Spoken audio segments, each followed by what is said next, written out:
Well, good afternoon, everyone, and welcome to today's session. My name is Tanya, and I'm one of the sales reps here. I want to thank you truly for joining us on our series of seminars. We are focusing on exotic journeys, all the fabulous destinations that we offer around the globe, and of course, our amazing partnerships. Not to mention that we are also celebrating Exotic Journeys' 45th anniversary. So for those of you, especially travel agents that are on the line, I do have two of our ladies from Exotic Journeys. You may be familiar with their face or their voice with several packages that they have put together for you. So first and foremost, we have Christine, who is one of the directors at Exotic Journeys, and our lovely Eva. Both of these ladies are extremely passionate and knowledgeable, but I'm gonna pass it over to Eva so we can get into our introduction of our guest speaker. Thank you, Tanya.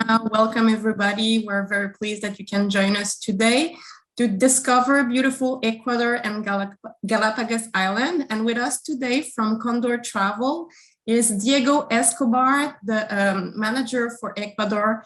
And Diego, you can start your presentation. Thank you very much, Eva. Thank you, everybody. I'm really happy to share with you today, and especially now that you're celebrating your 45 years. So congratulations on that. I would like to start, saying that we are located in the equator line, a small country, but very diverse. So we are going to see this exotic destination with you today. So let me just pass the screen. I always like to begin with this phrase from the naturalist and explorer Alexander von Humboldt, who said that when you traverse Ecuador from the Amazon rainforest to the snowline of Cotopaxi, Earth's highest active volcano, it equals a journey from Brazil to northern Canada in terms of climate changes and plant formations. So some of you may have heard about Alexander von Humboldt, one of the greatest explorers and naturalists of the 19th century. And he was always amazed, because of these mountains, that we live so close to the mountains. We have bigger cities very close to these volcanoes. And well, another reason to visit Ecuador is, of course, of these dramatic landscapes that you find. You can find from these high glacial lakes to the cloud forest in the Andes to the large tropical rainforest in the Amazon, also the mangroves in the Pacific coast, the lava landscape in the Galapagos Islands. So all in just a small one place. Aside from that, another important reason, of course, is the mega diverse wilderness. Here we're home to most of 18% of Earth's bird species.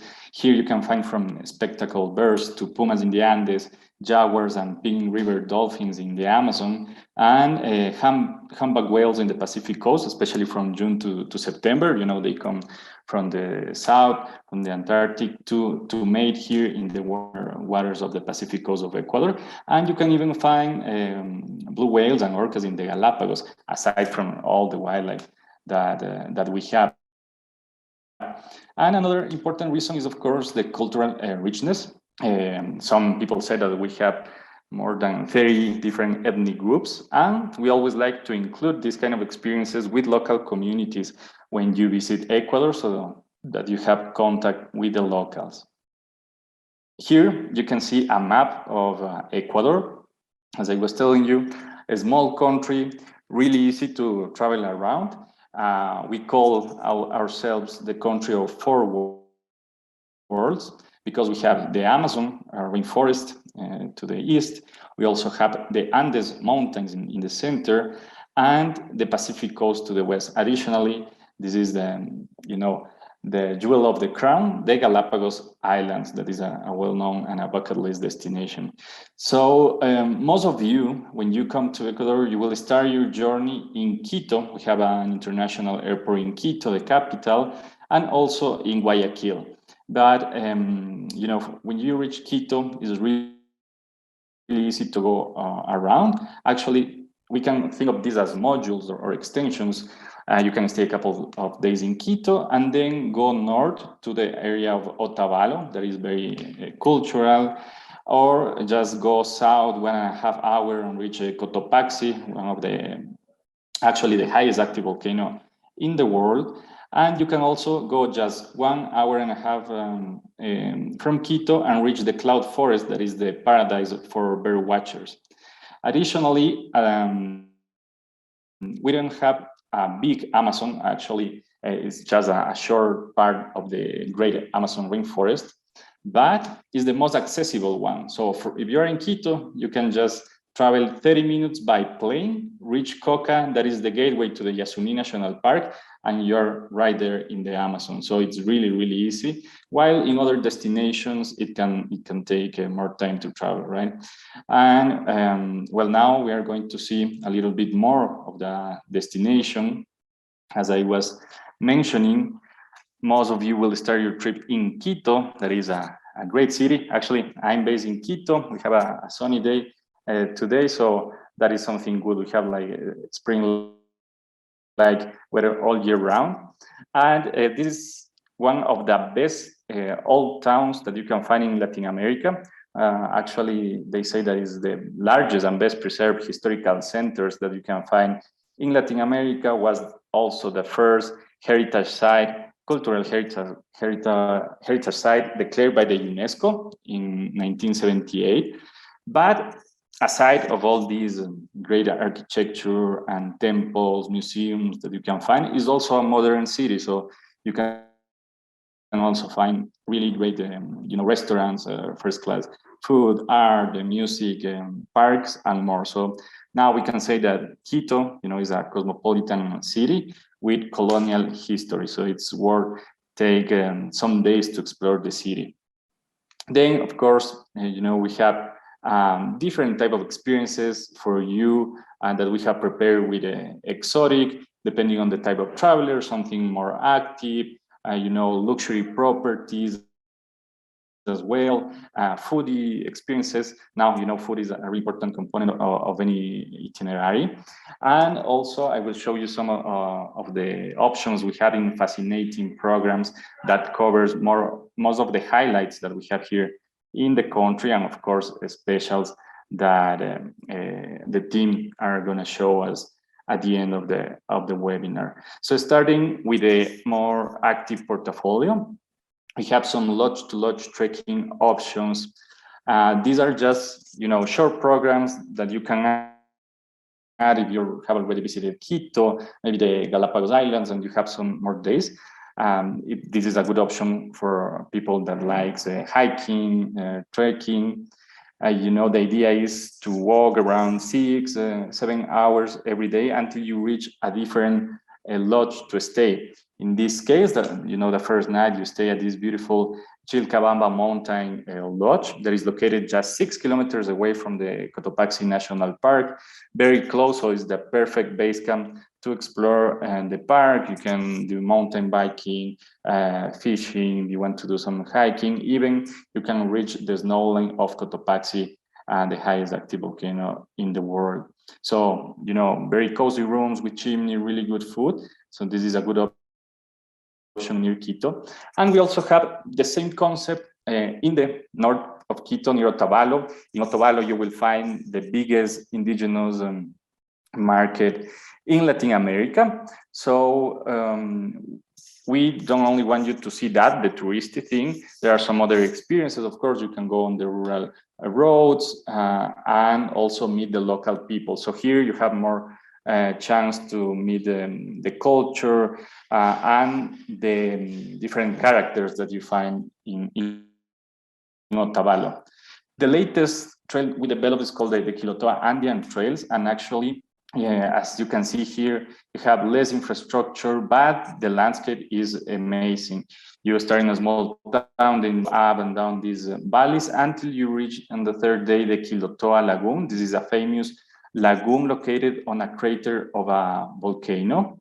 And also, you can use this transportation. We call it the adventure van. So the idea is that you can have this transportation for you, for your family, for your friends, and stay in your bubble. But you can use the adventure equipment whenever you want. If you want to go downhill with the mountain bikes, maybe you want to do some stand-up paddle, kayaking in the lakes of the Andes. That is possible and really flexible. And now talking of active tours and multi-activity, Galapagos is the perfect destination for that. And Galapagos, as you may know, is not just a sun and beach destination, but more of to learn more about the theory of evolution, of adaptation. This is the place where Charles Darwin developed his theory, observing the different species like the finches. So he observed that the finches have a different type of beak depending on the type of island and the type of food they eat. And you're going to see the giant tortoises of Galapagos, of course, a lot of marine wildlife, frigates, the blue-footed boobies, the marine iguanas that are endemic to the Galapagos. And this is called also the natural laboratory of evolution, of course. This is an archipelago of volcanic origin. We have actually more than 100 islets and 13 main islands. 4 of them are inhabited: Santa Cruz, San Cristobal, Isabela, and Floreana. That is where most of the hotels are located. And if you want to do like a land-based tour, you will start probably in Santa Cruz or San Cristobal, and then you can visit Isabela and Floreana. And well, I'm going to explain you a little bit more later. Aside from that, most of the area of the park and the marine reserve is protected. So 97% is national park, is also a UNESCO World Heritage Site since 1978, and the world's first whale sanctuary. And I was already mentioning the natural laboratory where Darwin conceived most of his natural selection theory. So I always like to mention the minimum time to stay on Galapagos Islands. This is a question that I have frequently, and I would say always recommend at least 3 nights in Galapagos. That is the least you can stay. And the recommended stays, of course, from 1 up to 2 weeks, depending on the time and budget. If you are thinking on doing just the short itinerary of 4 days and 3 nights, I suggest to avoid the cruises, for example, and better do a land-based tour, because on the cruise, there is a lot of transfer and transportation involved. And the first day you have to do like the security drills and everything. So you are not gonna explore a lot of the islands and, spend more time in the cruise. But the alternative for this is to do a land-based tour. This means that you stay on an island and then you have daily visit to explore the nearby islands as well. And you're gonna see the same species, most of the attractions that you're seeing on a cruise as well. But if you're staying more, like let's say 7 days and more, a cruise is also recommended, because the cruise, reach further islands. If you want to see a specific species, I don't know, like the flightless cormorant, for example, or reach north of Isla Isabela, that is very far, the cruise is the only option. And additionally, in the cruise, you have all the activities included.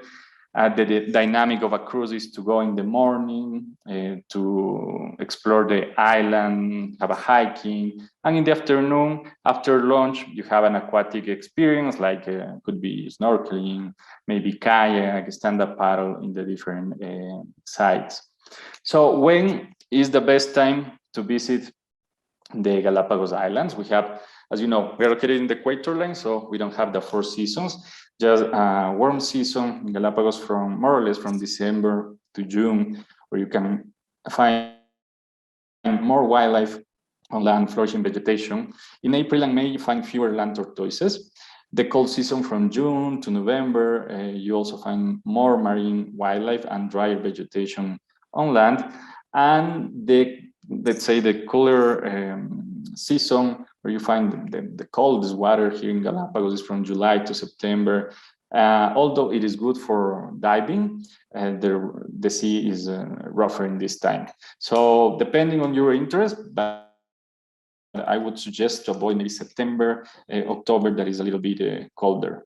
And well, here I have just an example of one of the programs that you can do, that we call it like the other side of the Galapagos, that you can ask later to your agent. This is a 5-day land-based tour on Santa Cruz. The idea is, to stay on the highlands of Santa Cruz Island, to have the giant tortoise experience. So this is an amazing place. Is not only a lodging, but natural reserve for the tortoises.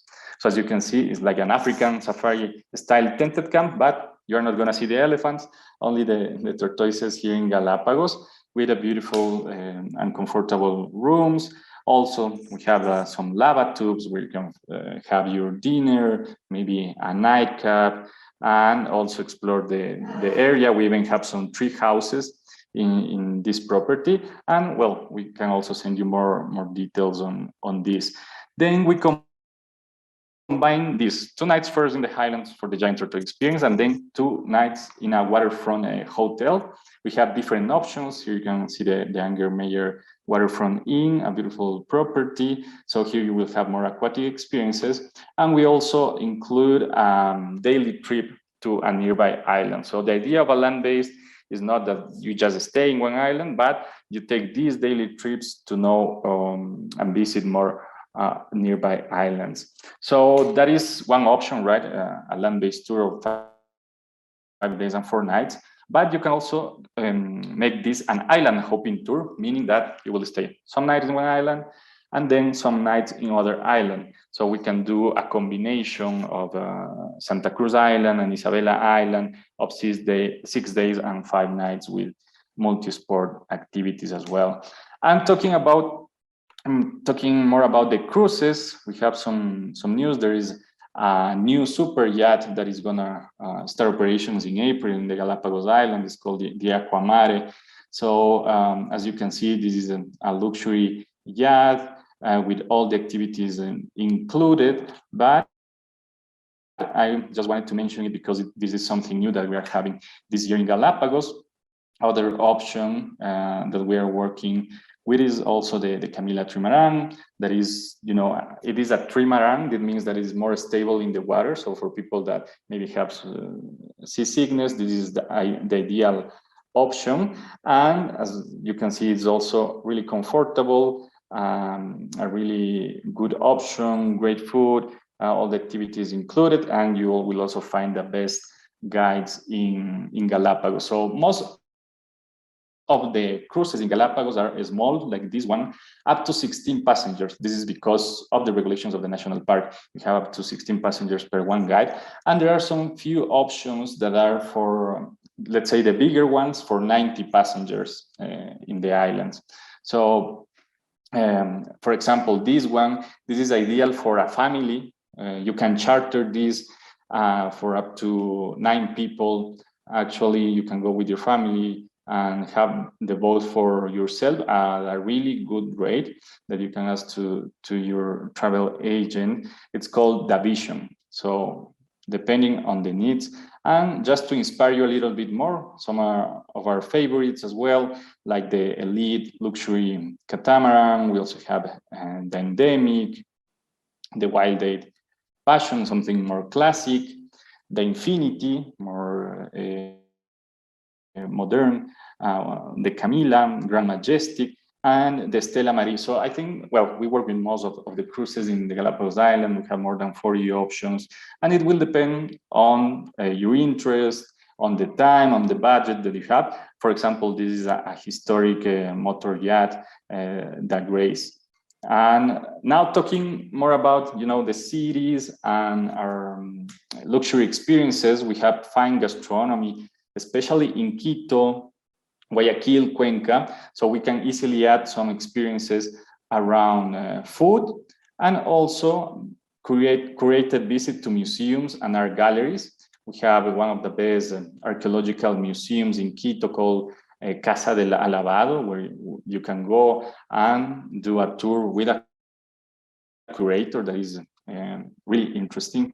And well, here you have another photo below the giant tortoises in Galapagos Island and the tented camp. So another luxury experience is to have a chocolate and spirit tasting.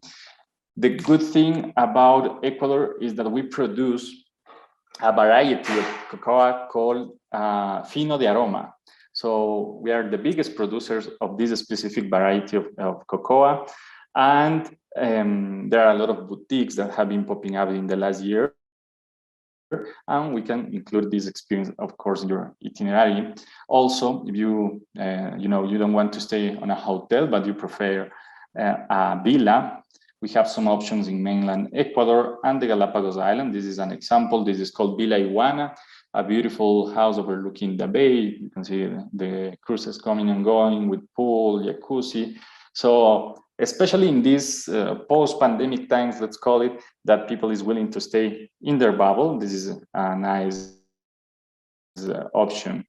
Aside from that, in our foodies portfolio, we can include some traditional cooking classes in the historical center in Quito, if you want to know more about the traditional dishes, and something even more meaningful with a local indigenous family in Otavalo. So this is a great experience. Here you can see Carmita in the photo. She opens the doors of her kitchen and teaches you the best recipes and all recipes they have that have passed from generation to generation. So it's an amazing activity. And now, talking more about the highlights of the country, we have different type of programs that include Ecuador and the Galapagos Islands, the cities in the Andes, plus the Galapagos, and one that includes everything from the Andes, the Amazon rainforest, that is amazing, and of course the Galapagos Island, that is a bucket list, depending from 11 days up to 15 days, but we can customize everything, anything that you might need with your travel agent. And of course, you will have more information from Exotic Tours about the current specials. We're always running specials, and this is a good time actually to book some cruises for next year, 2023 and 2024 as well. So you can keep planning your vacations now. So thank you very much. That was a quick overview. Thank you very much, Diego. That was a great overview and makes me want to pack my bags. My pleasure, and hope to see you, some of you, here in Ecuador soon. Certainly. Thank you so much. Bye-bye. Thank you. Bye.